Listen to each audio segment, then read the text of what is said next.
सर्वात आधी मी सर्व पुणेकरांना एक गोष्टी स्पष्ट करू इच्छितो की पुण्यामध्ये डोमेस्टिक सप्लायसाठी कुठल्याही प्रकारची कमतरता नाही आहे.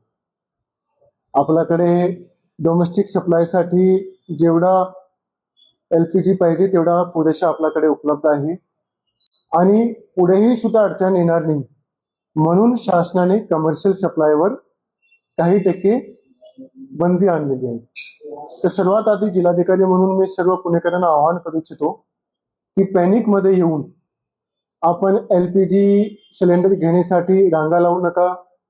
पॅनिक मध्ये ऍडिशनल घेण्यासाठी आपण प्रत्येक ठिकाणी पोहोचतो आहे, त्याच्यामुळे रांगा लागते आणि मग लोकांमध्ये संभ्रम निर्माण होतो आणि एक पॅनिकची सिच्युएशन क्रिएट होते. तर तसं कुठलीही परिस्थिती आपल्या जिल्ह्यामध्ये नाही आहे, संपूर्ण महाराष्ट्रामध्येही नाही आहे. पुण्यामध्ये इनफॅक्ट प्रोडक्शन पण होत असतो आणि म्हणून कुठल्याही प्रकारच्या डोमेस्टिक सप्लाय ची कमतरता आज पण नाहीये, पुढे पण येणार नाहीये. त्यासाठी सर्व काळजी शासन स्तरावर घेतली जात आहे. साधारण किती महिन्यांचा साठा आता शिल्लक आहे जिल्ह्यात? तर आपल्याकडे काय आहे की याच्यामध्ये एक गोष्टी आम्ही सांगू शकतो, कंटिन्युअसली आपल्याकडे सप्लाय येत असते आणि शासनाने 4 प्रकारचे प्रायोरिटीज प्रमाणे करून दिलेले आहेत की मागचे 6 महिन्यामध्ये जेवढा आपल्याला साठा लागला होता वेगवेगळे सेक्टरसाठी, त्याच्यामध्ये domestic supply, commercial supply, priority सेक्टरचे सप्लाय, त्याच्याप्रमाणे त्याने मागचे 6 महिन्याचा अंदाज घेऊन 100%, 80% पुरवठा करा त्या पद्धतीचे आदेश दिलेले आहेत. तर त्याच्या अनुषंगाने डोमेस्टिक सप्लायसाठी निर्देश असे आहे की 100% सप्लाय आपल्याला करायची आहे. त्याच्यामध्ये मात्र एक अट आहे की एक सिलेंडर जे आहे ते 25 दिवसासाठी, म्हणजे एक कन्झ्युमरला 25 दिवसामध्ये एक मिळते. तर तो एक कंडिशन शासनाने लावलेली आहे, पण याच्याशिवाय कुठल्याही प्रकारची कमतरता असणार नाही. आपल्याकडे सफिशियंट क्वांटिटीमध्ये आहे, सप्लाय सुद्धा चालू आहे, आपल्याकडे प्रोडक्शन पण त्या पद्धतीने चालू आहे. तर डोमेस्टिक सप्लायला कुठल्याही प्रकारची अडचण येणार नाही. काल चीफ सेक्रेटरी स्तराची बैठक पण झाली आणि त्याच्यामध्ये त्याने आणखीन 2 दिशानिर्देश आम्हाला दिलेले आहेत. पहिला आहे की जे आपल्याकडे सर्व हॉस्पिटल्स आहे त्याला कुठल्याही प्रकारचा सप्लाय कमी नाही पडला पाहिजे, ते आम्ही एन्शुअर करतोय. आणि सेकंड, जे हॉस्टेल्स आहे गव्हर्नमेंट शासकीय हॉस्टेल आणि एडेड हॉस्टेल, त्यांनाही सुद्धा सप्लाय कंटिन्युअसली देतील, तेही आम्हाला एन्शुअर करायला सांगितलं, तर तेही आम्ही एन्शुअर करतोय. मात्र हा सिच्युएशन बघून काही ठिकाणी काही लोक ब्लॅक मार्केटिंग आणि होल्डिंग करण्याचा प्रयत्न करत आहेत.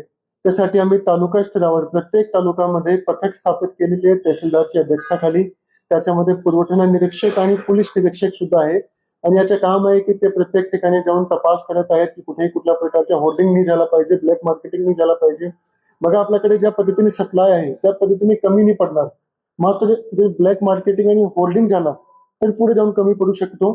तर प्रशासन म्हणून आम्ही सर्व काळजी घेतोय की कोणी होल्डिंग, ब्लॅक मार्केटिंग प्रकारचे प्रयत्न करू नये. आम्हाला काही ठिकाणी कडून असे तक्रार आलेली आहेत की हा सिच्युएशनचा वापर करून काही ठिकाणी काही लोक जे आहेत ते जास्त दरामध्ये विकण्याचा प्रयत्न करते. तर त्या ठिकाणी आम्ही काही कारवाई केलेली आहे, निरोप पण दिलेले आहेत. तर सर्व नागरिकांना आमचा 3 आव्हान राहील.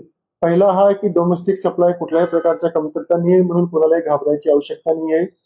दुसरा, कोणताही सप्लायर हा सिच्युएशनचा वापर करून स्वतःसाठी जास्त अमाऊंट मध्ये विकू नये. तशा प्रकारची आमच्याकडे कंप्लेंट आली तर त्याच्यावर खूप कडक कारवाई केली जाईल, त्याचे निलंबनही केली जाईल सप्लायचा आणि त्याच्यावर परमानंटली पण बंदी आणली जाईल.